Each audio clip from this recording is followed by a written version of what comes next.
Nous sommes le mercredi 21 octobre 2020, il sonne 11h, nous sommes très heureux de nous connecter avec vous. Vous qui nous écoutez en direct sur Canal FM, la 93.5 FM. Également, vous qui nous écoutez sur les radios partenaires, à Dapan avec Radio Courtoisie, Niamtougou avec Radio Sama FM, Radio Daoul qui nous retransmet à Bassa, Central FM depuis Sokodé, Radio Lumière à Neho ici dans le monde entier par le biais des radios numériques qui nous retransmettent également, sans oublier l'application Canal FM et également la chaîne YouTube. Bonjour donc à vous toutes et à vous tous. À la technique aujourd'hui, Datevi Thomas, Géraud Dakoucha et Michel Vitogwe Tomega. À l'émission de ce jour, nous allons partager avec vous la une du journal magazine Santé et Éducation avec quelques commentaires. Nous allons revenir sur les faits du gouvernement Tomega Dogbe, les attentes des populations à son endroit.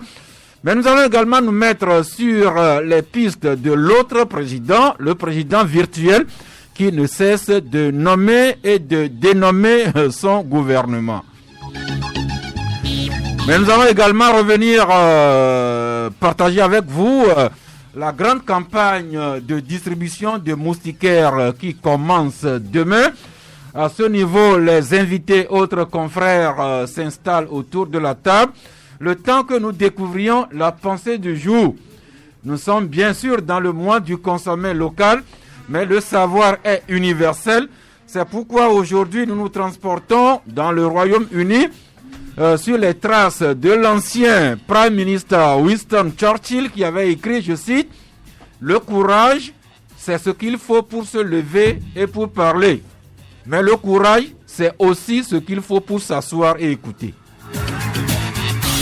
Je reprends pour vous cet héritage de Winston Churchill qui nous enseigne que le courage, c'est ce qu'il faut pour se lever et parler.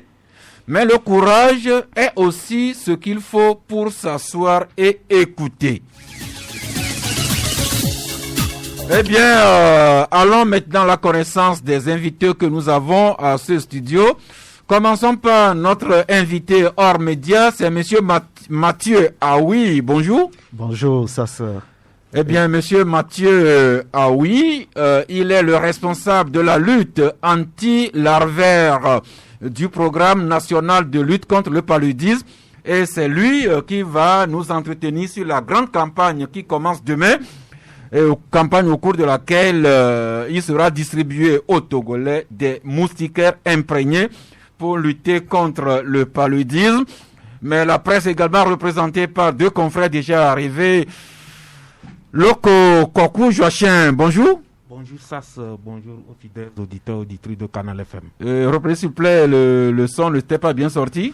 Bonjour Sas, bonjour aux fidèles auditeurs, auditrices de Canal FM. Eh bien, Joachim Loko Kokou, de son prénom, il est né mercredi comme aujourd'hui. C'est le journal Dunia Le Monde, alors que Gadiel Tchonyadji est toujours la voix du journal Santé Éducation. Gadiel, bonjour. Bonjour à tous ceux qui nous écoutent, auditeurs, auditrices de Canal FM. Votre son n'est pas sorti. Bonjour à tous ceux qui nous écoutent, auditrices, auditeurs de la radio Canal FM.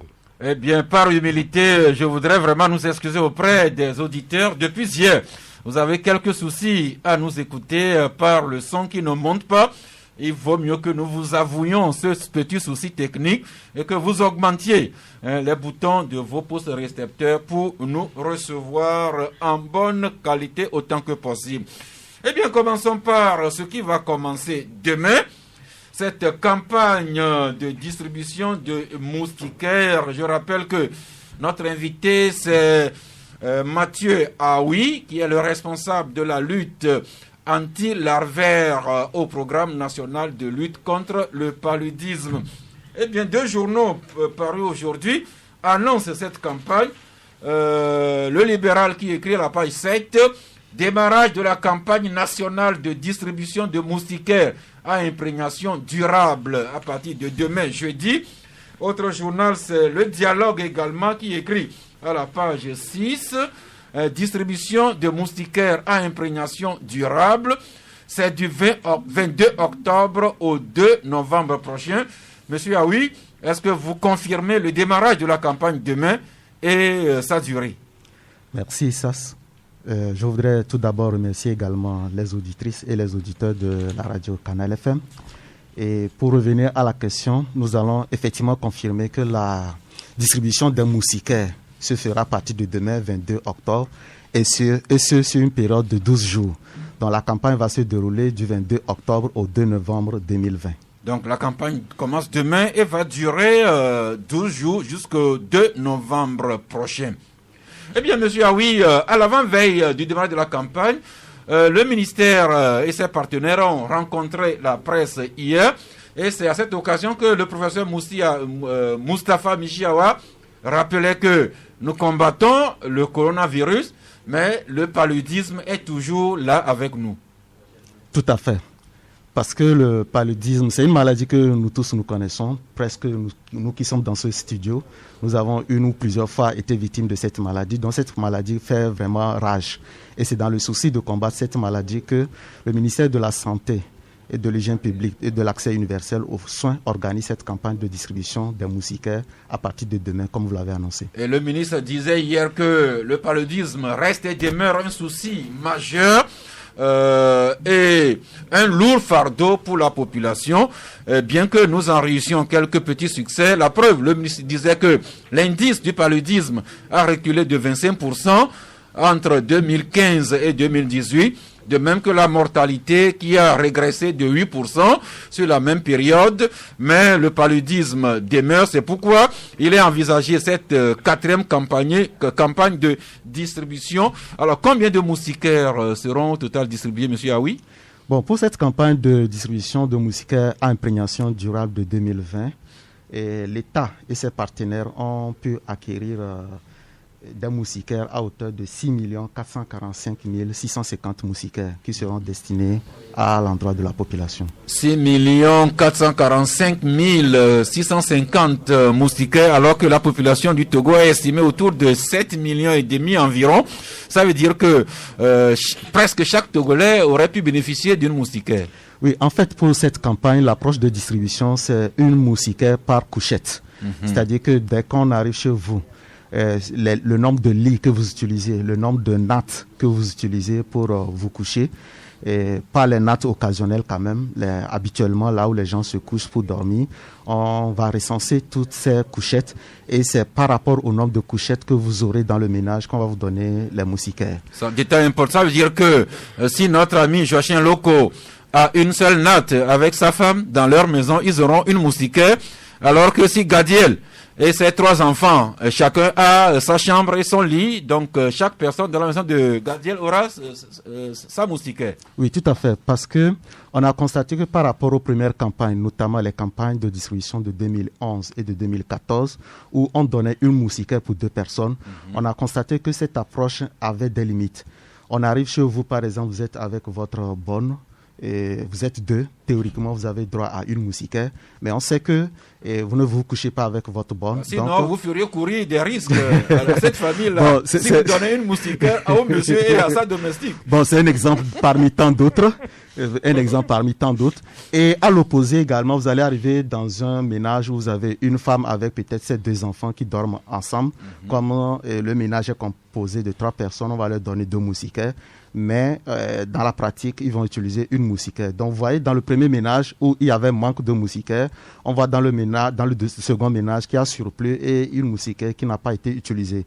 Donc, c'est pour ça le ministère de la Santé, de l'Hygiène publique et de l'accès universel, à travers le programme national de lutte contre le paludisme, a dû changer de stratégie pour aller plutôt à l'approche couchette. Là où les gens se couchent, si on arrive à mettre des moustiquaires sur ces couchettes, là, on est sûr que tout le monde pourra dormir sous moustiquaire. C'est vrai qu'après les dernières campagne, on a vu des moustiquaires devenir rideaux dans certaines maisons. non? J'espère qu'on va corriger ça cette fois-ci. Oui, alors, tout à fait. Peut-être pour apporter des clarifications. Cet aspect était en partie lié également au type de moustiquaire qu'on avait pu acquérir. Parce que pour la campagne de 2017, il faut l'avouer, et la texture, c'est-à-dire la souplesse de la moustiquaire que nous appelons dans notre jargon technique, la texture n'était pas ce que la population avait aimé. La texture était un peu dure et comme la population n'avait pas tellement aimé, c'est ce qui a fait qu'on a retrouvé ça sur pour d'autres fins, pour d'autres usages.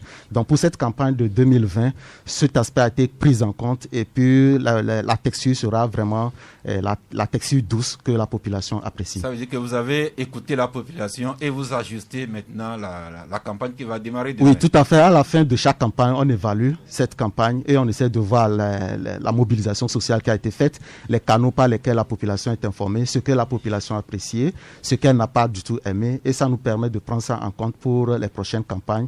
Et tout ceci pour amener la population à dormir sous moustiquaire pour se prévenir du paludisme. Merci. Nous sommes à la veille du démarrage de la campagne. Dites, monsieur Aoui, comment est-ce que vous y êtes pris pour procéder à un dénombrement systématique de tous les ménages et de toutes les couchettes dans notre pays?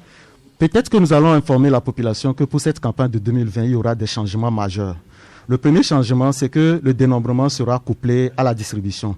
Par rapport aux campagnes passées, on venait dans le ménage, on essayait de voir combien de couchettes, on donnait des bracelets ou des coupons qui permettaient aux gens de venir chercher des moustiquaires après. Mais par rapport au contexte Covid dans lequel nous sommes, le dénombrement sera couplé immédiatement à la distribution des moustiquaires. Donc on arrive chez vous, on prend les informations sur le ménage et immédiatement vous avez les moustiquaires. En même temps. En même temps.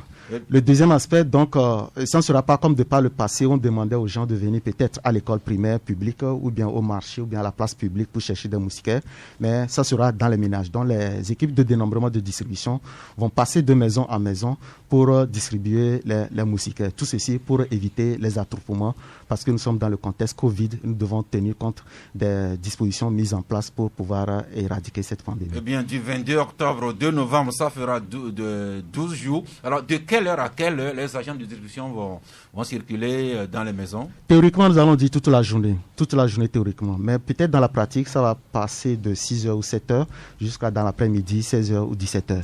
Mais peut-être pour permettre également, cette période de 12 jours a été choisie également pour permettre qu'on puisse avoir 2 week-ends pendant cette période.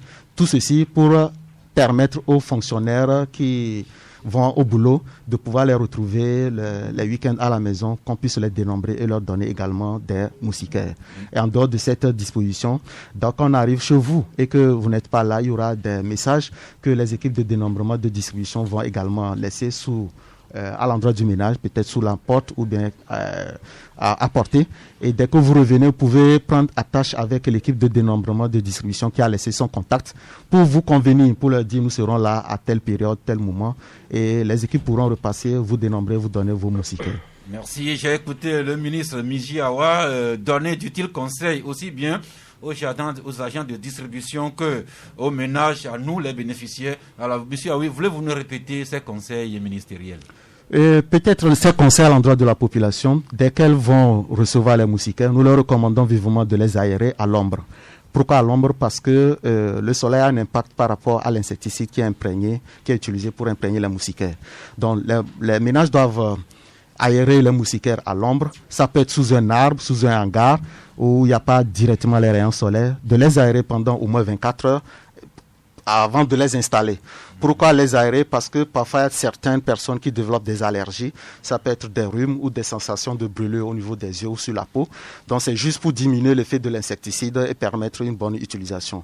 Mais malgré ces dispositions, si le ménage continue de sentir certains malaises ou certaines allergies qui sont quand même passagères, et nous leur recommandons de laver quand même la moustiquaire, quand bien même elle est neuve, de la laver pour diminuer ces allergies et de pouvoir se coucher toutes les nuits, toute saison, toute l'année. Maintenant, quant aux équipes de distribution de dénombrement, nous leur recommandons d'utiliser les équipements de protection mis à leur disposition parce que ces équipes seront dotées de masques, de gel, de gants, de savon pour pouvoir se désinfecter les mains après chaque ménage et se laver les mains après 5 ménages. Tout ceci pour limiter la propagation de la maladie de coronavirus. Merci donc à vous, monsieur Mathieu Aoui, vous qui êtes responsable de la lutte anti-larvaire au programme national de lutte contre le paludisme, d'être passé nous donner ces informations, ces commentaires. Mais je vous prie de rester à nos côtés quand nous allons ouvrir les antennes à 12h. Peut-être que les auditeurs ont des questions beaucoup plus directes auxquelles vous répondrez, à moins que déjà Joachim Loko ou Gadiel Tchonyadi une question ou un commentaire. Gadiel? Bon, juste dire que c'est régulier au niveau de l'État, au niveau du ministère de la Santé, cette campagne. Donc nous sommes à la 4e édition. On ne peut que féliciter l'État, féliciter le travail du ministère de la Santé, féliciter ce que le programme national de lutte contre le paludisme fait, parce que c'est un travail très lourd. Et le message aujourd'hui pour la réussite de cette campagne dans ce contexte de Covid, c'est la volonté de la population. Je pense qu'au niveau des distributeurs, les mesures sont prises pour le respect des barrières de protection contre la transmission du coronavirus. Maintenant, au niveau de la population, il faut bien recevoir les gens et surtout recevoir les moustiquaires et encore meilleur les utiliser.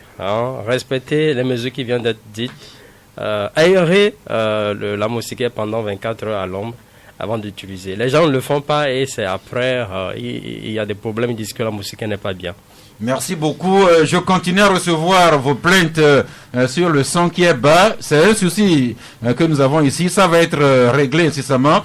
Mais en attendant, augmentez un peu le volume de votre récepteur et le son sera de meilleure qualité. Joachim Loko? Oui, qu'attendez-vous par moustiquaire à imprégnation durable? Et la durabilité va prendre en compte combien de jours ou bien de mois? Ou d'années, pourquoi pas? Merci beaucoup pour la question. Peut-être pour répondre, nous allons faire un petit retour pour faire l'historique des moustiquaires. Et auparavant, c'était des moustiquaires ordinaires qu'on utilisait. Des moustiquaires qu'on achetait dans la friperie et qu'on utilisait.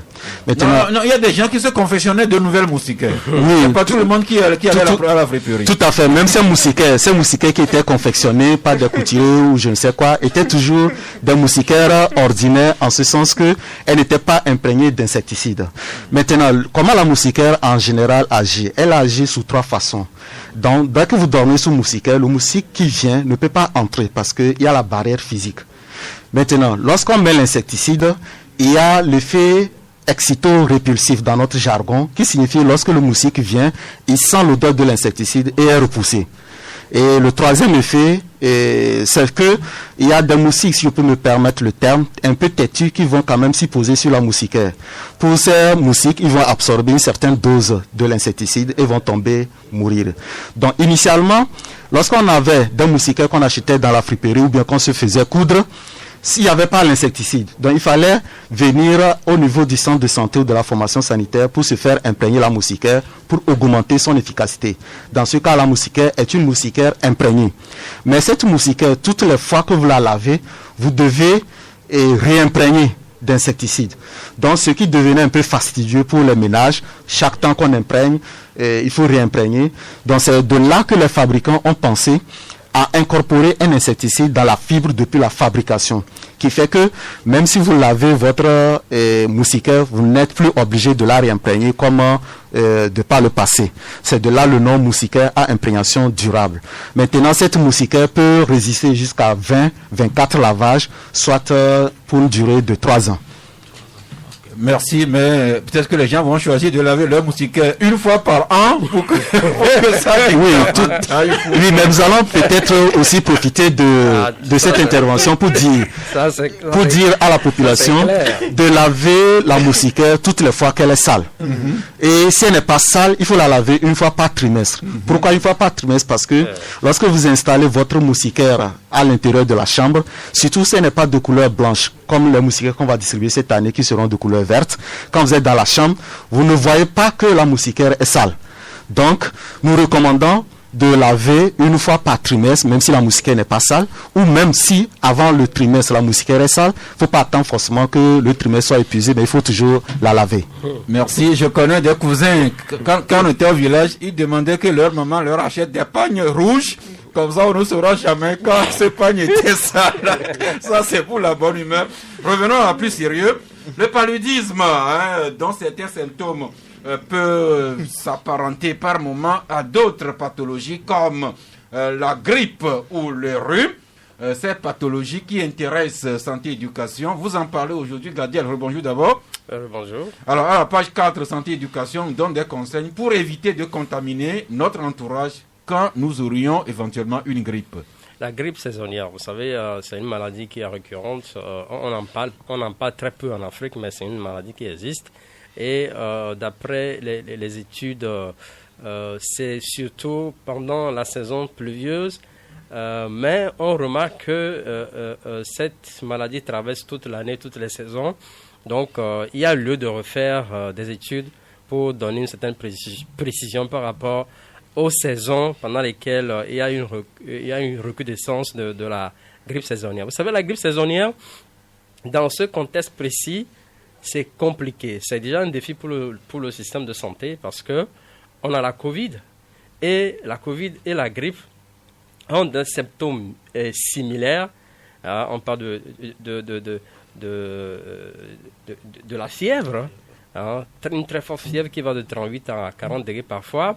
On a la toux sèche, on a le nez bouché, on a des couvertures, et puis surtout, on a des difficultés respiratoires. Donc, il y a cette similitude entre la grippe et la COVID-19. Donc, aujourd'hui, ce pourquoi nous faisons cet article, c'est pour dire que l'année passée, au dernier trimestre de l'année passée, il y a eu une grande épidémie de grippe au Togo, d'ailleurs même dans plusieurs pays en Afrique de l'Ouest. Cette année, on commence par ressentir encore cela. Donc, il faut faire extrêmement attention. Je ne sais pas comment est-ce que cela va être résolu, parce que c'est des symptômes similaires. Mais le conseil qu'on peut donner, c'est que les mesures de protection sont les mêmes. Quand vous avez la toux, vous avez la fièvre, vous avez le nez bouché, et vous avez des courbatures et tout. Restez à la maison, protégez-vous, portez le masque si vous voulez sortir, lavez les mains et cherchez à prendre un soin adéquat ou bien surtout aussi à faire le diagnostic pour voir si c'est la Covid ou bien la grippe saisonnière. Merci. Avec l'une ou l'autre pathologie, nous pouvons être malades, aller à l'hôpital, nous faire recommander des médicaments. Voilà. Mais nous sommes en Afrique, au Togo. Il nous arrive également de prendre les médicaments de la pharmacie et de prendre en même temps nos tisanes, la recette de la grand-mère. C'est ce qu'on appelle l'interaction médicamenteuse qui pourrait entraîner une diminution de l'efficacité ou carrément une toxicité. C'est pour nous instruire là-dessus que Gadiel, Santé Éducation, a approché Dr Abdoulatif Diallo, qui est enseignant-chercheur en toxicologie. Oui, effectivement, l'expert nous a entretenu sur ce fait que vous venez de décrire. L'interaction médicamenteuse, c'est quoi? C'est le fait qu'un produit, un médicament que vous avez pris, son effet au niveau de l'organisme soit augmenté ou bien affaibli par un autre médicament que vous avez pris ou bien par un aliment ou bien une plante médicinale, comme vous venez de le dire, que vous avez aussi ingurgité. Et très souvent, il y a des conséquences sur la santé. Il y a des associations mauvaises en matière médicamenteuse qu'on ne conseille pas du tout. Vous savez, je peux juste donner un exemple comme ça. Vous savez que sur le marché ou bien en pharmacie, il y a une plaquette qu'on appelle paracétamol. C'est une molécule, mais paracétamol, c'est la plaquette et tout le monde connaît ce médicament. Mais il y a aussi des médicaments qui comportent le paracétamol. Et quand vous associez les deux, vous dépassez la dose et cela peut vous faire très mal. Ou bien vous prenez un autre médicament, ou bien un aliment, ou bien une plante médicinale qui va totalement réduire l'effet de ce médicament au niveau de l'organisme. Donc, c'est sur ce phénomène que l'expert est revenu. Je pense que c'est un article important que nous tous devons lire. savoir associer, faire attention plutôt pour associer en matière d'association des médicaments, et puis faire attention à prendre et les médicaments et les tisanes. Faire extrêmement attention. Il faut vraiment être suivi par un spécialiste avant de s'aventurer sur cette pratique. Merci, docteur Abdoulatif Diallo, qui révèle que des milliers de décès surviennent chaque année. Effectivement. Qui sont dus aux interactions médicamenteuses. D'où son entretien dans lequel on va découvrir qu'est-ce qu'on appelle une interaction médicamenteuse, quels sont les risques de cette pratique sur notre santé, qu'est-ce qu'il faut faire pour éviter tout ça là. C'est à découvrir à la page 6 de Santé et Éducation. Autre problème dont nous souffrons, c'est l'anémie. Et quand on souffre d'anémie, il faut se faire transfuser, surtout au cours d'une opération chirurgicale. Et à ce niveau, depuis quelques années, le Centre national de transfusion sanguine dit que son ampoule est au rouge. Nous recevons ici de temps en temps des émissaires du CNTS pour nous en parler. Et c'est ainsi que de bonnes volontés sont allés donner un peu librement et gratuitement de leur sang.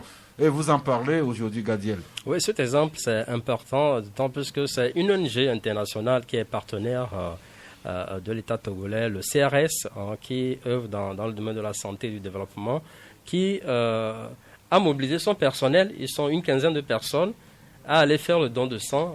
C'était vendredi passé. Nous avons trouvé que c'est un bel exemple que plusieurs institutions, plusieurs structures, plusieurs services, pourquoi pas Canal FM, on peut suivre pour aller faire un don de sang. Le don de sang qui sauve la vie, c'est très important, un exemple à suivre absolument. Je peux déjà vous assurer que beaucoup du personnel de Canal FM sont des donneurs fidèles. Et la même chose sûrement à Santé Éducation, à Dounia Le Monde. Il y a quelque temps, le monde de la presse togolaise était allé donner de son sang. Merci à toutes les bonnes volontés. Pourquoi pas, dans les services de l'administration publique, que chacun aille donner un peu de son sang pour sauver une vie, pourquoi pas. Maintenant, nous allons nous intéresser aux femmes, les femmes qui nous sont chères, mais qui peuvent souffrir de ce que vous appelez les saignements après rapport sexuel. Santé Éducation a trouvé 6 causes de ces saignements après rapport sexuel. Gadiel? Oui, les rapports sexuels dans le couple, dans un couple normal qui se connaît, les gens sont mariés, sont ensemble, et le rapport sexuel, c'est que c'est important dans le couple. Et normalement, c'est un acte qui se passe sans saignement. Qui devrait se passer sans saignement? En tout cas, qui se passe sans saignement a priori, et soit c'est des pratiques, je ne sais pas, maso, je ne sais pas, qui peuvent conduire à cela, ou bien si la femme n'est pas bien lubrifiée, on voit aussi des cas rares où la femme peut avoir un petit saignement.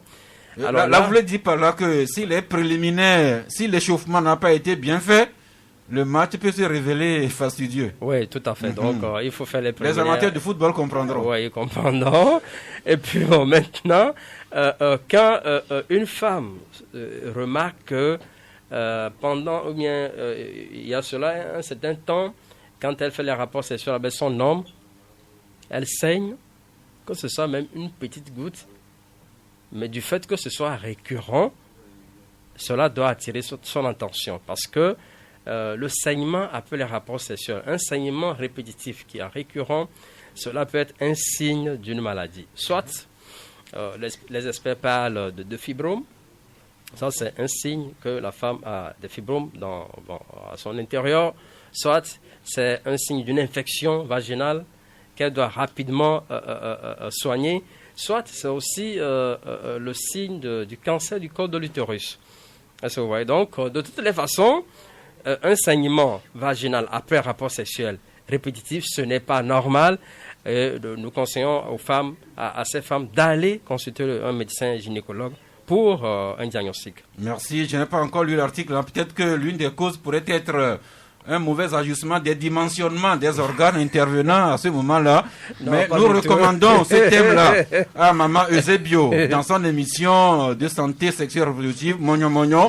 Peut-être que Madame Eusebio et Gauthier pourront convenir d'en débattre en minant en français facile pour nous tous. En tout cas, je peux vous rassurer que il n'y a pas cet effet de dimension non appropriée par rapport au sexe. Okay. Non, y a pas Merci ça. de me rassurer.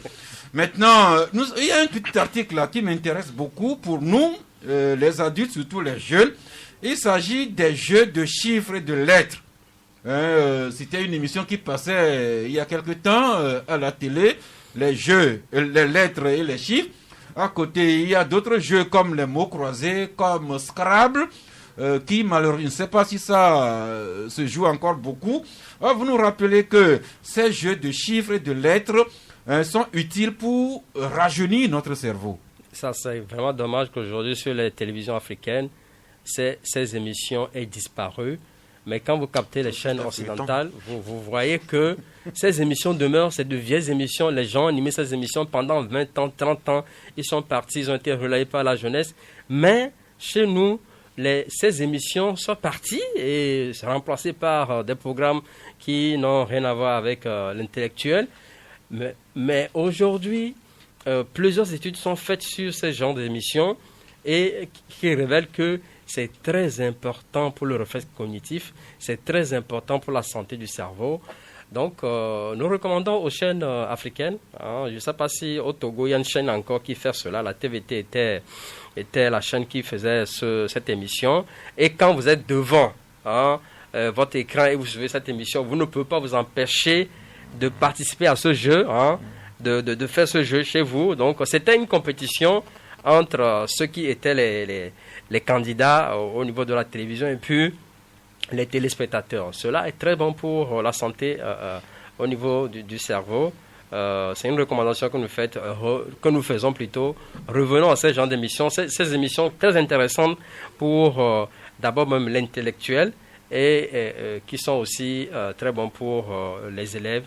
Une recommandation pressante. Espérons que les chaînes de télévision ici et maintenant au Togo nous écouteront. Pourquoi pas les radios qui pourraient initier des émissions dans ce sens. Mais on peut déjà offrir à nos enfants des jeux d'échecs, des jeux de mots croisés, surtout des jeux de Scrabble. En lieu et place d'un smartphone que nous achetons à des centaines de milliers à notre enfant, on lui offrir un jeu de Scrabble. Malheureusement. Et l'occasion pour nous de saluer Togo Presse qui maintient toujours des pages de mots croisés dans ses colonnes. Malheureusement, ce genre de jeux n'intéresse plus la jeunesse aujourd'hui. Il faut que les parents les initient à ces jeux très tôt. Pourquoi pas. Merci beaucoup. Eh bien, Joachim Loko, nous allons passer maintenant à l'actualité sociopolitique. Malheureusement, beaucoup de confrères ont déclaré forfait. Vous allez devoir porter cela avec... vous allez solliciter l'aide de Gadiel, pourquoi pas de notre ami Mathieu Aoui qui est à nos côtés. Commençons par ce qui s'est passé à l'Assemblée nationale hier. Je crois que c'était la 5e session plénière de la session ordinaire 2020, session au cours de laquelle les députés ont adopté le document de programmation budgétaire et économique pluriannuel sur la période 2021-2023. Des journaux nous en parlent comme Le Libéral et Le Libéral également qui nous donne, qui fait un article sur comment comprendre ce document adopté par l'Assemblée nationale hier. Joachim donne l'information, on va trouver le reste dans les journaux. Oui, vous savez que ce document est très important, surtout que nos gouvernants essaient d'être beaucoup plus cohérents, beaucoup plus percutants dans la manière de gérer, c'est-à-dire que la nouvelle Premier ministre, si je peux le dire ainsi, veut axer sa gouvernance sur le travail bien fait. Il faudrait que les députés votent des lois susceptibles d'accompagner ou bien de donner des directives au gouvernement. Donc c'est ce qui a été fait à l'Assemblée nationale. Et donc nous ne pouvons que souhaiter bon vent à nos députés pour que la gouvernance puisse changer de gouvernant pour que les Togolais puissent avoir la lisibilité et la visibilité de l'action gouvernementale pour que le quotidien du Togolais change de manière substantielle. Je rappelle à ce niveau que les séances plénières à l'Assemblée nationale sont a priori ouvertes. Tout le monde peut aller regarder les députés quand ils sont en plénière, quels sont les actes que ces dames et messieurs posent en notre nom. Et après l'adoption de ces lois, les journaux les reproduisent. Il faut également savoir cela, c'est ce qui nous permettra de juger l'action du gouvernement au jour le jour, les engagements qu'ils ont pris, les lois qui sont votées et leur niveau d'exécution. Malheureusement, c'est ce que les gens ne font pas. Les gens se contentent de rester devant leur chaîne de télé à 20h pour suivre, alors que ce ne sont que des reportages. À peine 1 minute de reportage, ils ne peuvent pas comprendre. Et donc la population est invitée à faire le déplacement des palais des congrès au cours de ces sessions budgétaires pour pouvoir comprendre... Des sessions plénières. De ces sessions plénières, est-ce que autant pour moi, pour pouvoir comprendre ce qui se fait à l'hémicycle. C'est important, avant de critiquer, il faut d'abord savoir ce qui est, comment ça devrait se faire, avant d'estimer à tort, beaucoup plus à raison, que les gens font mal ce à quoi ils se sont engagés. Comme la première ministre Victoire Sidemehot Tomenga Dogbe, qui est vivement suivie, je dirais marquée à la culotte par les journaux. La preuve, aujourd'hui, beaucoup de journaux reviennent sur ces premières déclarations, ces engagements. Commençons avec Focus Info qui parle de contrat d'engagement et de culture de performance comme la méthode Tomenga Dogbe. Le messager, lui, écrit à la page 3, cohérence, discipline et rigueur. Voilà les socles de la gouvernance Tomenga Dogbe, comme l'écrit le messager. Autre journal, c'est Togo Matin qui écrit, Togo Matin qui écrit que le gouvernement Tomenga Dogbe ne veut pas se laisser distraire. Le libéral, pour sa part, écrit, pas de temps à perdre pour la politique. La première ministre togolaise droite dans ses bottes. Le dialogue, autre journal, le dialogue qui écrit lui à la page 3, sortie médiatique de Madame la Première ministre, Victoire Tomenga Dogbe, entend œuvrer pour le bien-être des populations togolaises. Autre journal, c'est Forum de la semaine qui écrit, en paraphrasant, en citant Madame Tomenga Dogbe, ce qui est important pour nous, c'est de travailler à répondre aux besoins sociaux des populations. Autre journal, Le Magnan Libéré, qui écrit à la page 6, Le Magnan Libéré que nous allons retrouver, qui à la page 6, qui écrit sur la première ministre, cet article. En fait, c'est Le Magnan Libéré qui retranscrit l'interview de la première ministre sur RFI avec cet extrait. Gouverner autrement, cela veut dire que vous devriez travailler pour démontrer des résultats. Autre journal encore, c'est Dunia Le Monde. Dunia Le Monde, vous écrivez que la première ministre convainc et rassure. Joachim? Effectivement, la première ministre était attendue pour cette première sortie médiatique, même si nous sommes dans le mois de la consommation locale et les médias locaux sont snobés en quelque sorte. Bon, là passons, mais maintenant revenons à la substance de la chose. Elle a axé son intervention sur le travail bien fait.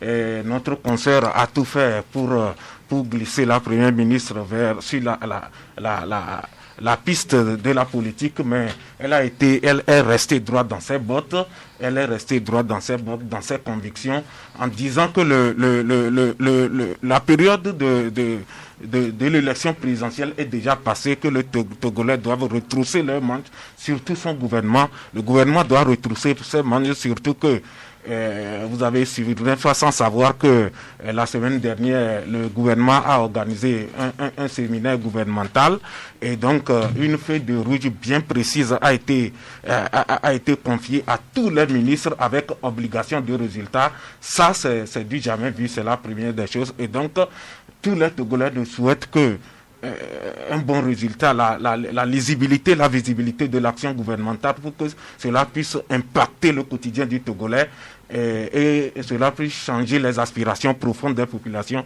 les aspirations qui sont d'ailleurs légitimes, c'est-à-dire avoir des infrastructures sociales de base, avoir au moins s'offrir au moins 3 repas par jour, avoir de l'argent en poche, c'est-à-dire que se développer.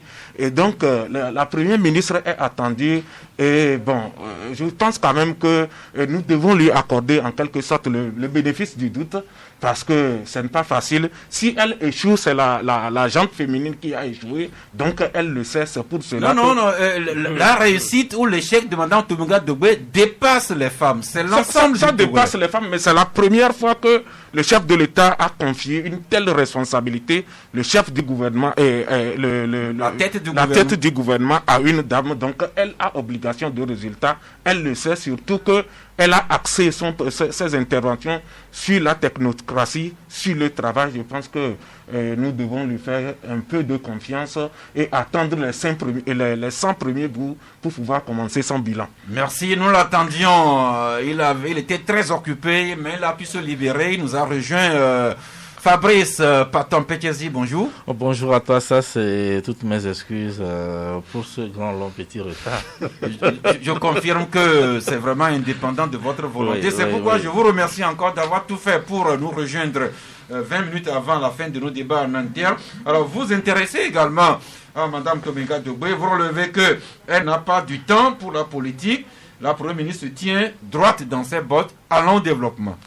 Oui, je crois que c'est ce que mon confrère venait de dire. Quand vous suivez son intervention sur RFI, c'est vrai que c'était pas une surprise pour nous les Togolais, parce que quand vous parcourez un peu sa déclaration de politique générale, on comprend aisément que Mme Dogbe envoie les politiciens en vacances, en tout cas ceux qui comptaient faire la politique. Et j'espère que les politiciens seront restés en vacances. Justement, donc comme nous l'avions écrit quelque part, ceux qui rêvaient de ces dialogues interminables qui se terminent parfois en queue de poisson et qui coûtent les yeux de la tête à l'État togolais, je crois que cette fois-ci, ce n'est pas une très bonne saison, en tout cas pour les 5 ans à venir sous Mme Dogbe. Et je crois que sur RFI, mon confrère le disait tout à l'heure, oui, on a bien démarré avec les questions du développement, puisque c'est à cela elle tient, mais la consoeur a tout fait pour lui dire que bon, la politique te poursuivra toujours, mais à chaque fois, elle est toujours revenue sur l'essentiel, le développement.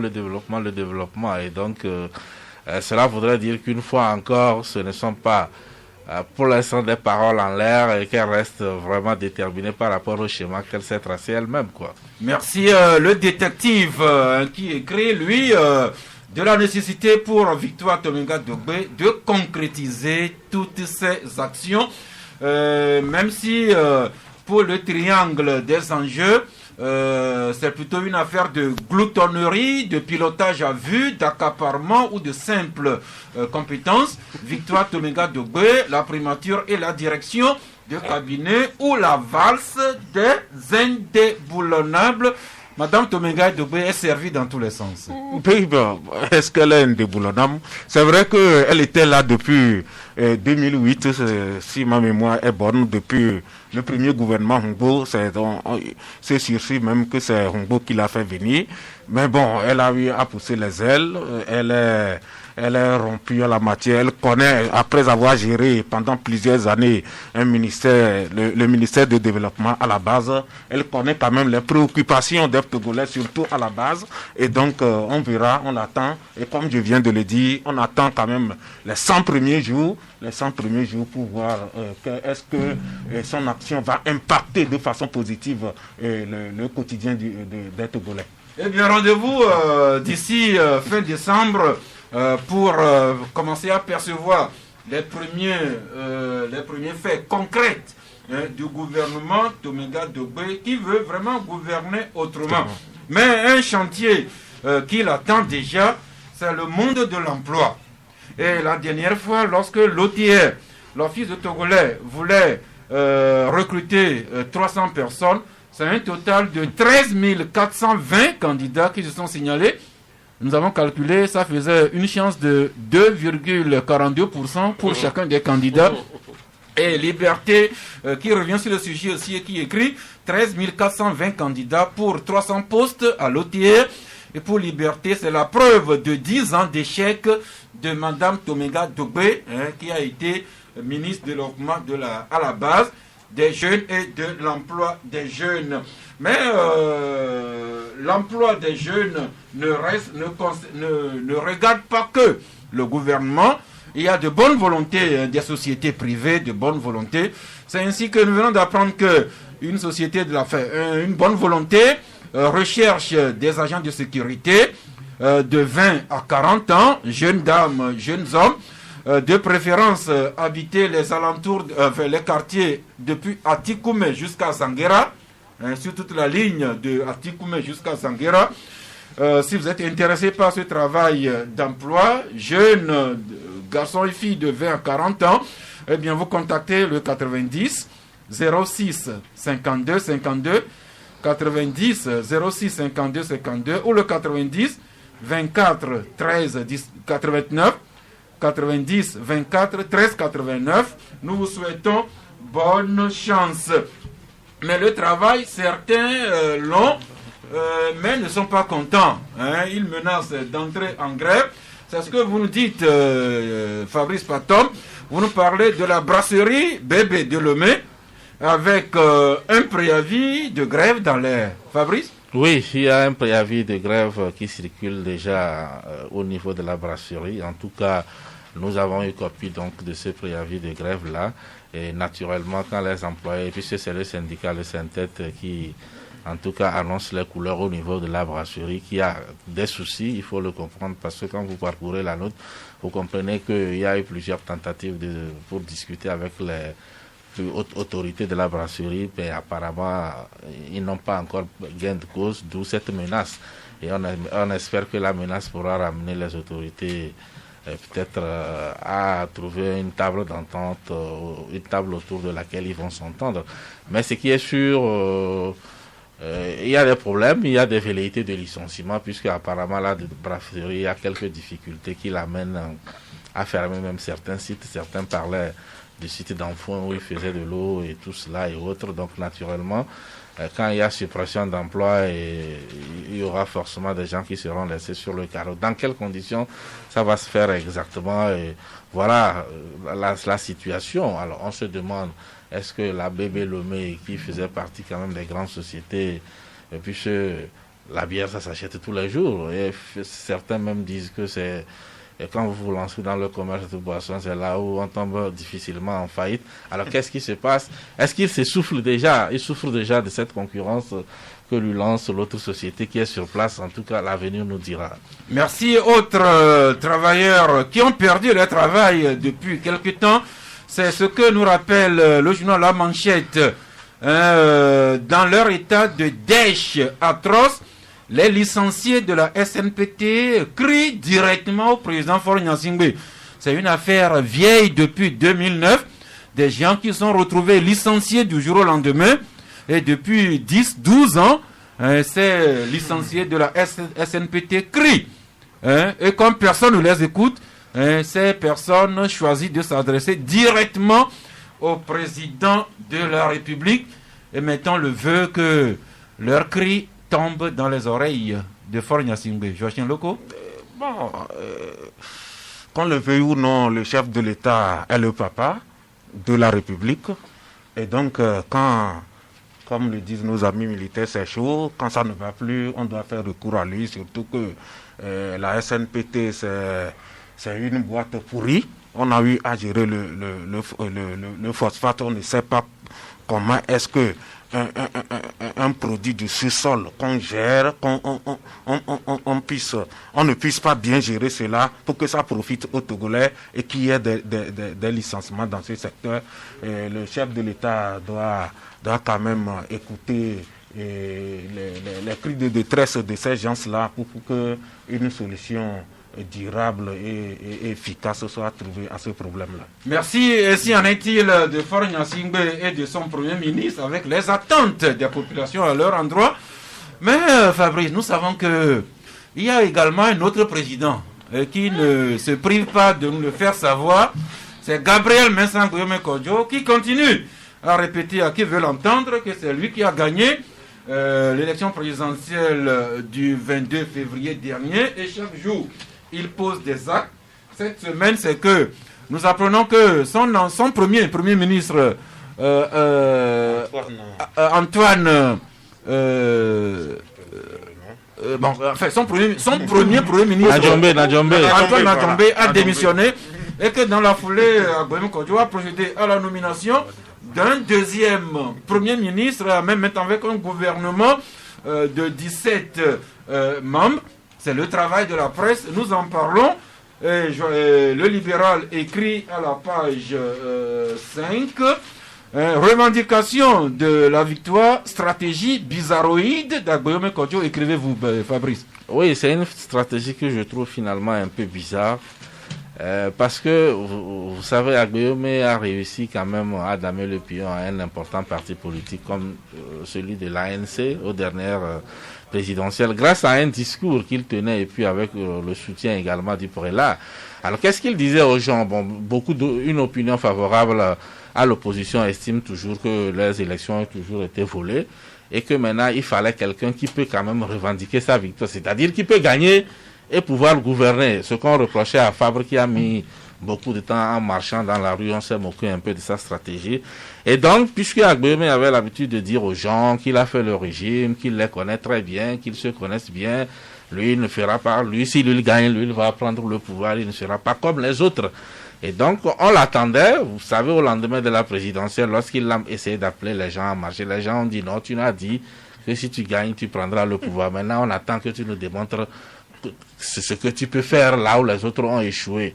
Et là, le premier coup, Premier ministre, on se disait que ça fait partie quand même des chantages politiques. Mais là où le bas blesse aujourd'hui, ça frise un peu le ridicule. Et j'ai même envie de dire qu'il rabaisse un peu le niveau politique au Togo. Alors, je ne peux pas comprendre que quelqu'un de la trame d'Agboyome puisse se jeter quand même dans une stratégie pareille où d'abord tu nommes un Premier ministre dans la diaspora qui est là, 7 mois sans salaire, entre griffes, il ne peut que démissionner naturellement, puisque vous-même, vous n'avez même pas un local, vous dites être dans un champ de maïs. Et puis lui, il démissionne. Moi, j'aurais bien voulu même qu'il garde sous silence cette démission-là et garder ça comme un élément. Mais là, il se met à nommer un autre qui aussi, bizarrement, il trouve des répondants. Parce que quand vous observez, Agboyome Kodjo s'est battu sur le terrain politique avec des gens. Il y a les Philbert Atisso, il y avait une coalition autour de lui. Mais quand vous vous rendez compte, dans ces ministres, aucun d'entre eux n'a jamais été nommé. Alors ça sous-entend, et on connaît Agboyome qui a fait beaucoup l'administration, et on sait aujourd'hui que si Agboyome est président de la République, on peut imaginer tout de suite qu'il peut être ses collaborateurs. Il y a des gens, les Gérard Adja et tout cela, ils ne figurent jamais dans ce gouvernement. Donc ça voudrait dire lui-même, il sait que c'est pas du sérieux, il est en train de faire. Mais pourquoi il persiste dans un truc qui le ridiculise? C'est là où moi personnellement je ne comprends pas, parce que j'attendais de lui autre stratégie qui pourrait nous prouver qu'effectivement c'était les Fabres qui s'amusaient dans les rues. Mais là, il n'a pas la rue. Et maintenant, la stratégie qu'il utilise non plus n'apporte rien, et puis lui-même il n'est pas là, et il nomme des premiers ministres dans la diaspora qui aussi acceptent. On ne sait pas c'est quoi l'intérêt derrière tout ça, et donc finalement on comprend qu'en réalité c'était presque un tonneau vide qui faisait du bruit. Merci. Le Manya Libéré qui écrit comédie sous les tropiques, directement contre les enfantillages d'Agboyome Kodjo, et directement qui a écrit récemment un message que le Manya Libéré extrait Agboyome Kodjo et sa clique sont des plaisantins, et c'est ce que déjà un certain Togo Ata à Pédoama disait il n'y a pas si longtemps. Quant à vous, Joachim Loko, Dunia Le Monde, vous écrivez que la comédie continue à la dynamique, Monseigneur Kodjo. Non, c'est ce qui se fait ou bien ces nominations intempestives, c'est de la comédie pure et simple. Moi, je suis tenté de dire que Agbéoumé, c'est un amuseur de la galerie. Veuillez m'excuser le terme, mais quand même, il sait qu'il est en train de mener un combat d'arrière-garde. Ça, c'est une évidence. On ne peut pas dire qu'on est dans un champ de maïs et on croit bec et ongle à sa victoire, alors que le train ou bien le train du pouvoir en place a déjà quitté la gare depuis, et vous êtes à la gare, vous attendez ce train-là, vous revendiquez une victoire qui n'existe même plus. Je pense quand même qu'il doit se résoudre à l'évidence, comprendre quand même que c'est un combat d'arrière-garde qu'il est en train de mener et qu'il doit se raviser, essayer de rentrer dans les rangs, comme le dit, et œuvrer ensemble pour le développement du pays. Malheureusement, il y a certaines personnalités de la diaspora, des gens que nous ne connaissons même pas, qui le poussent à cela, parce que quand on scrute la liste de ces 17 ministres, c'est des gens de la diaspora que les Togolais ne connaissent pas, alors que mon confrère vient de le dire. Et si Agbéoumé doit nommer des gens, on sait que... En tout cas, on a vu ceux qui ont été à ses côtés, il doit partager le gâteau avec eux. Si gâteau il y avait. Oui, si gâteau il y avait, parce que c'est le gâteau. Disons-nous la vérité, c'est le gâteau. Et il doit partager le gâteau avec des gens. On sait, il y a des Adjamagou Lawson, il y a des Philbert Atisso qui sont des personnes bien avisées. Il y a des Gérard Adja. Des gens là sont délaissés. Et c'est des gens qui ne sont même pas audibles, que les Togolais ne connaissent pas. C'est ces gens-là qu'ils nomment de façon intempestive.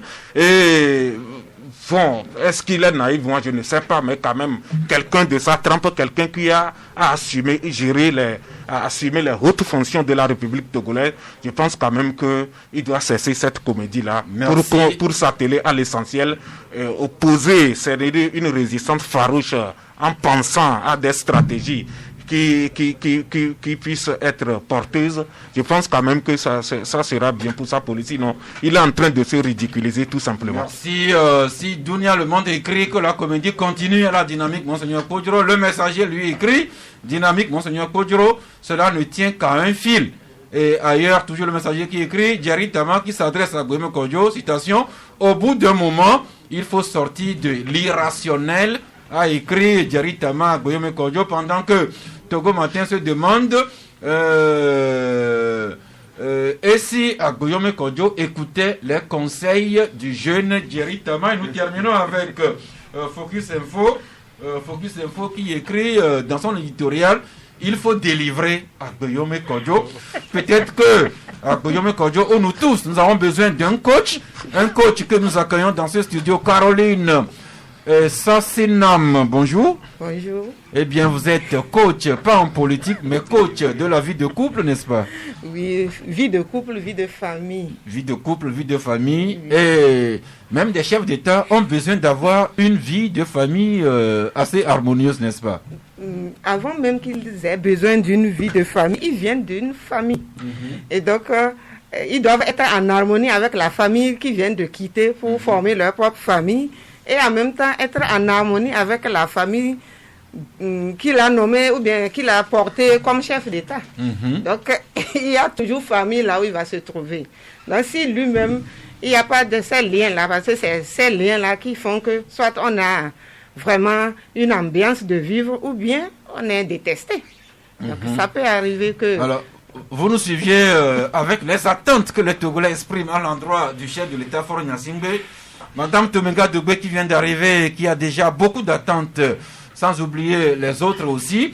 Eh bien, pour que nous tous, nous soyons sereins à nos différents postes de responsabilité, c'est pourquoi vous êtes là pour nous donner d'utiles conseils. Non, pas conseil, parce que je ne saurais pas savoir tout ce que chacun vit chez lui. Mais moi, mon rôle, c'est d'amener tout le monde à se poser certaines questions pour qu'il se retrouve dans sa vie. Sinon, j'aurais connu, je dois être chef d'État avant de conseiller un chef d'État. Ou bien je dois être ministre avant. Non, ce n'est pas de ça. Tant que tu es une personne et que tu vis avec une personne, tu as vu que les choses ne marchent pas telles que tu l'as programmé, il faut te poser, retourner, pose-toi des questions par rapport à qu'est-ce que je suis en train de faire? Ce qui va te ramener à ton, à ton être profond, c'est ça qui va t'amener à pouvoir chercher à avancer. Mais pour le faire, il faut quand même que chacun puisse se dire que voilà ma responsabilité dans tout ce que je suis en train de faire. Si on doit toujours porter la responsabilité sur quelqu'un d'autre, c'est qu'on fuit. On fuit son poste ou bien on fuit ce qui se présente. Et ça devient encore compliqué parce que en dehors du fait que vous-même vous fuyez votre responsabilité, il y a aussi le fait que vous refusez que ça existe.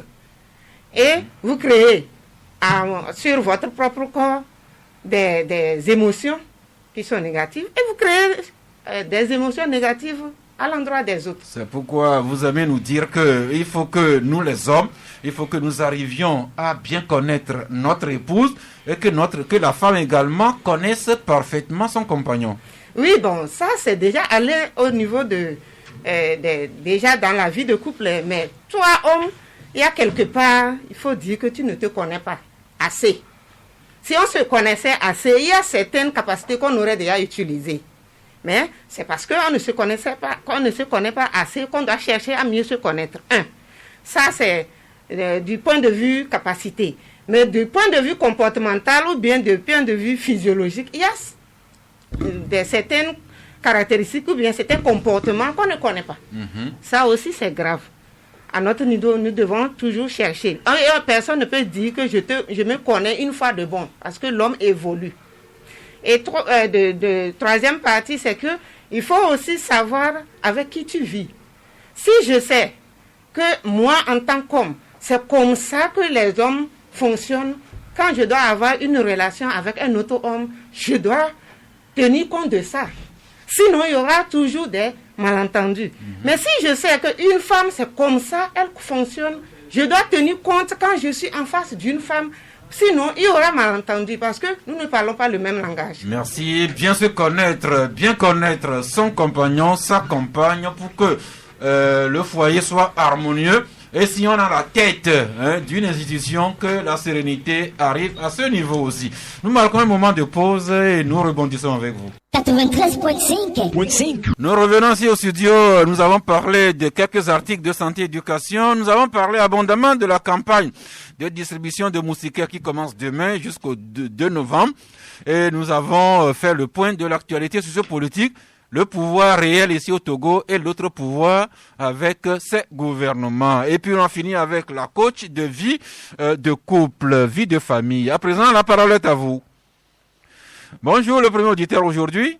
Allô, bonjour, ça. C'est monsieur? Monsieur Kolani depuis Agouay. Nous vous écoutons, monsieur Kolani. Je salue tout le monde sur le plateau. Nous vous saluons en retour. Oui, vos collègues sont en train de dire que Agbéomé ramène la politique très bas. C'est plutôt le chef de l'État qui ramène la politique très, très, très bas. Après 3 mandats, au 4e mandat, il est incapable d'organiser les élections transparentes et que le peuple puisse se retrouver dans ses dirigeants. On prend des chars, ils sont en train de parler d'Agbéomé. Pourquoi aller encercler sa maison avec des chars?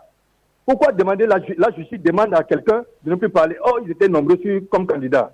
Mais c'est le chef de l'État qui ridiculise, qui fait ridiculiser les Togolais sur le plan international. Le comportement d'Agbéomé ne vient pas de lui. C'est le comportement du chef de l'État et le partisan du Nil là, qui nous amène à poser ces dates-là. Il faut qu'on comprenne. Hier, je disais ceci, ça. Quand je disais, demain, si vous appelez la population d'aller se faire et d'aller dans les yeux, ils n'iront pas. Quelle population, je dis en train de dire? C'est la population qui pense qu'il faut choisir ses chefs d'État dans les urnes. Aujourd'hui, ce n'est plus la peine qu'on ait aux élections. Ça veut dire que quand on a des élections, c'est le chef d'État qui va gagner. Le chef d'État qui va gagner. Ce que nous avons vu, c'est que quand il y a élection demain, le chef de l'État, on ne veut pas, il va gagner. Vous êtes des journalistes, dites-moi. Merci, monsieur Kolani. Chacun a sa vérité. Nous essayons de dire la nôtre en nous basant sur les faits. Mais la contestation des élections, ce n'est pas qu'au Togo. L'actualité nous transporte actuellement en Guinée et pourquoi pas en Côte d'Ivoire. Ce qui a déjà inspiré le libéral avec son éditorial contestation électorale, l'autre pandémie en Afrique. À qui revient la faute? Chacun répondra. L'auditeur suivant, bonjour. Allô? Oui, bonjour monsieur. Bonjour Sas. C'est monsieur? Monsieur Bédègre. Pardon? Bédègre depuis Katanga. Ok, nous vous écoutons. Katanga, zone portuaire. Bon, je vous ai écouté avec attention.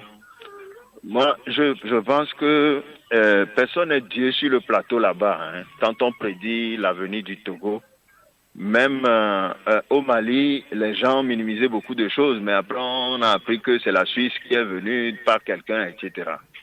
Aujourd'hui, les gens font leur comédie, se ridiculisent. Mais peut-être vous là-bas, le régime ou le pouvoir ne minimise pas ce qui se passe. Parce qu'on ne sait pas pourquoi quelqu'un fait et s'il y a quelqu'un en dessous. Donc, vraiment, les analyses, oui, mais personne n'est Dieu sur ce plateau pour dire que celui-ci se ridiculise, telle chose, telle chose, telle chose. C'est vraiment ce que je voulais rappeler, parce que je vous écoutais avec attention. Je dis, c'est bien les analyses, mais qui connaît demain? On ne souhaite pas, hein. On ne souhaite pas, mais qui connaît demain?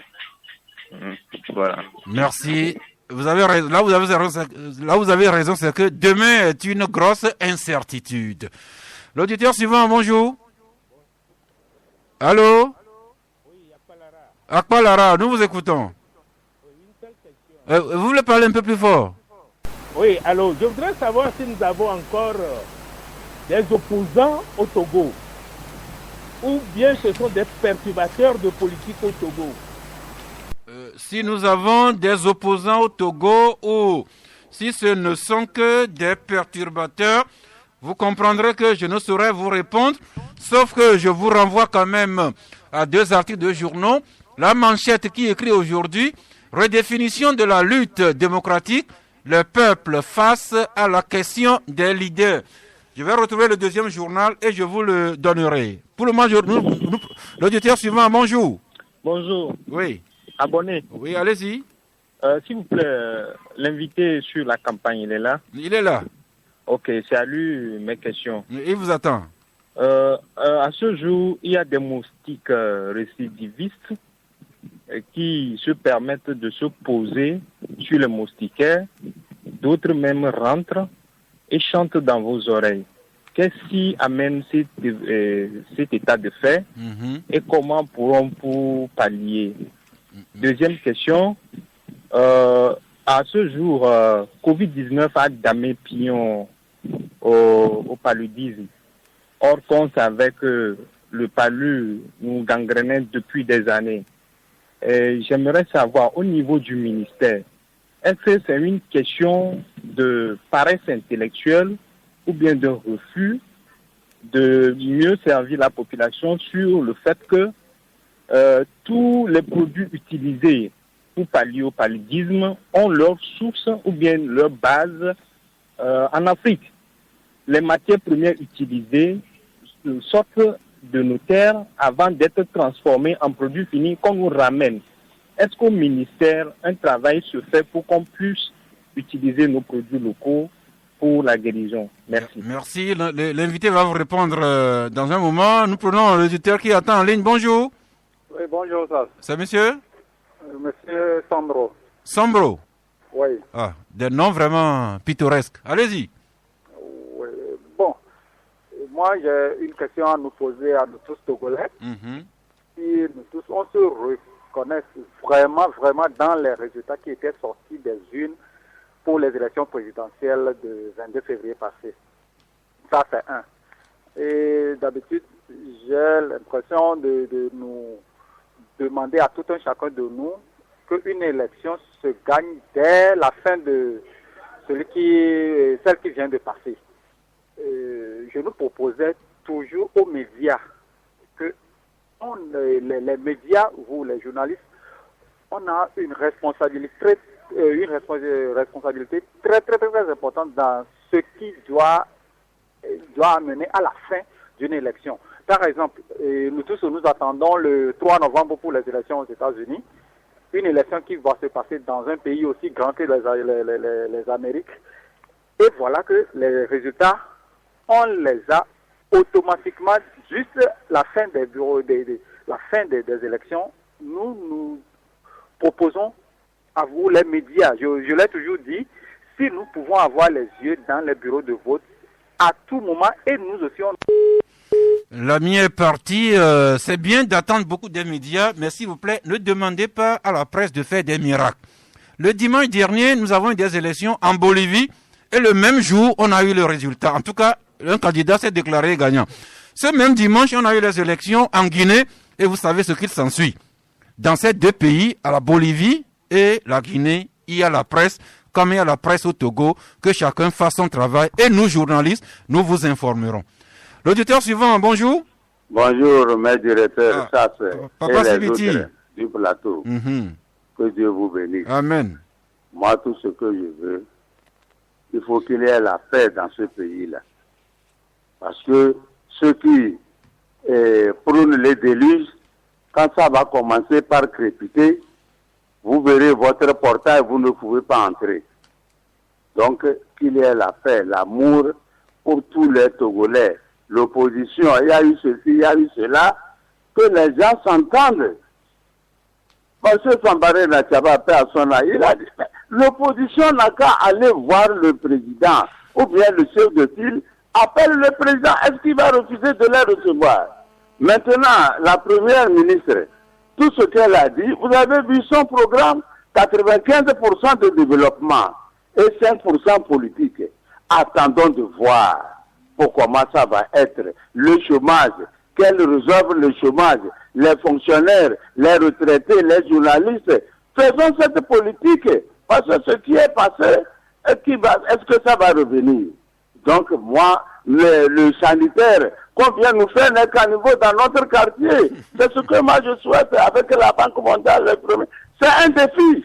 Les femmes, la dame là, elle va prouver aux hommes qu'elle peut faire. Je ne la connais pas, hein.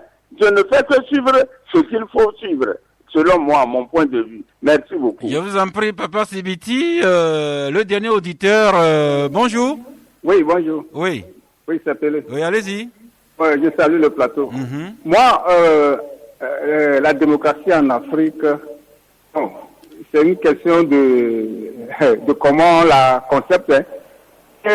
De comment on la conçoit. Si quelqu'un a gagné une élection, supposons que le candidat qui est vaincu, sans que la Cour constitutionnelle proclame le résultat et que le candidat dit, et il appelle son second que oui, je te précise que c'est toi qui as gagné. Est-ce qu'on va le poursuivre? Malgré que, parce qu'on dit que c'est la Cour constitutionnelle ou bien la CENI qui doit proclamer d'abord. Malgré que la CENI n'a pas encore proclamé, le candidat vaincu dit que c'est moi qui ai le vaincu et que vous avez gagné. Mais quand un candidat dit qu'il a gagné une élection, mais c'est comme un examen. Et que merci l'ami Pelé, merci pour votre cours de politique. Mais revenons à l'actualité. À la question d'un auditeur, je donnais la une du journal La Manchette qui écrivait « Redéfinition de la lutte démocratique, le peuple face à la question des leaders ». Le second journal que je cherchais, c'est La Lanterne, qui écrit « Un pauvre qui crée son parti politique ne doit pas défier un régime cinquantenaire. Tous les leaders de l'opposition togolaise sont pauvres et manipulables. » Et chacun appréciera. Et pour les élections, nous parlions de la Bolivie et de la Guinée. Mais l'actualité, c'est aussi la Biélorussie, avec une élection présidentielle qui n'a pas encore fini de livrer ses suites. Dans tous ces pays, il y a la presse dont le travail, c'est de rapporter ce qui se fait. Les hommes politiques n'ont qu'à bien faire leur travail. Monsieur Mathieu Aoui, un éditeur vous a posé une question sur les musiques, sur les moustiques musiciens qui... avec ce que vous savez. Merci beaucoup, nous remercions l'auditeur pour la question. Et il faut reconnaître que lorsque vous utilisez la moustiquaire, il faut l'installer de façon qu'elle descende. Et lorsqu'elle descend suffisamment la nuit, lorsque vous couchez, ça vous permet de prendre la moustiquaire et de border le lit ou la natte. Border le lit ou la natte, c'est-à-dire plier les rebords de la moustiquaire pour que ça puisse rentrer bien sous la natte ou sous le lit. Cela évite d'avoir un espace entre la moustiquaire et puis le lit ou la natte pour que les moustiques puissent passer par là. Le deuxième aspect, la moustiquaire peut également être trouée. Si elle est trouée, on n'a pas besoin d'une nouvelle moustiquaire. Avec une aiguille, on peut raccommoder la moustiquaire pour fermer ces trous et empêcher la moustique de passer par là. Et à ce niveau-là, monsieur, j'espère que les moustiquaires peuvent contenir des gens qui mesurent 1m95, 2 mètres et au-delà. Tout à fait. Les moustiquaires que nous avons commandés sont des moustiquaires standards familiales dont les dimensions sont, la longueur fait 1m90, la largeur fait 1,80 m et la hauteur 1,50 m. Et prochainement, il faut passer à 2 mètres. Oui, en fait, comme je l'ai dit, c'est des mousquets standards. À l'usine, c'est ce que nous fabriquons. En dehors de ce type de mousquet, si quelqu'un trouve que la mousquet n'est pas très grande pour lui, il peut essayer de prendre 2 mousquets et avec l'aide de couturier en faire une mousquet un peu plus large pour son lit. Et pour revenir à la question de notre auditeur, le troisième aspect peut être la saleté.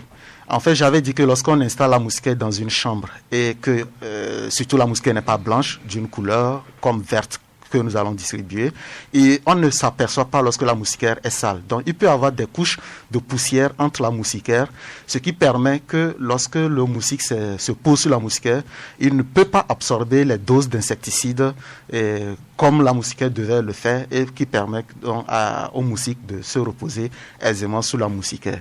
Maintenant, concernant les travaux de recherche pour l'utilisation des produits locaux ou traditionnels, cela ne dépend pas seulement du ministère de la Santé, de l'Hygiène publique et de l'accès universel aux soins, mais c'est des travaux de recherche. Et je pense actuellement l'Université de Lomé est également en travaux de recherche par rapport à ces aspects pour voir comment on pourra utiliser ces médicaments traditionnels dans la lutte contre le paludisme. Merci. Peut-être avant, profiter également pour dire à nos auditeurs que dans le cadre de la campagne, il y a un numéro vert qu'ils pourront utiliser pour poser les questions, toute réclamation. Le numéro vert, c'est le 80 80 80 80. Ils pourront également appeler ce numéro à tout moment pour plus d'explications. J'espère que ce numéro marchera effectivement. C'est un numéro que nous avons utilisé depuis la campagne passée, que nous avons gardé, qui marche. Et il y a des gens disponibles pour répondre à toutes les questions. Et peut-être un dernier mot à l'endroit de la population de Lomé commune.